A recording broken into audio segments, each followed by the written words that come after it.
ప్రజల సమస్యల పట్ల ఎవరైనా కూడా గొంతు విప్పితే చాలు చంద్రబాబు నాయుడు గారు నోట్లో నుంచి వచ్చే మాటలు ఏ స్థాయిలో ఉన్నాయనంటే భూస్థాపితం చేస్తాడట.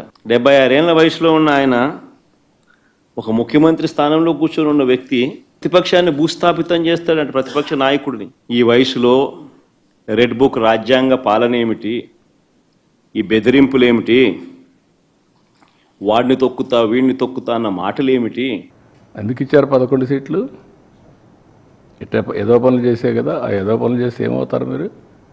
రేపు అదే అవుతుంది. కానీ అది చేయడం తప్పు అంటాను నేను. 10 కార్లకు పర్మిషన్ ఇచ్చి 5, 6కు 100 మందికి పర్మిషన్ ఇస్తే ఏం కావాలండి మీకు? ఏమనుకుంటున్నారు మీరు?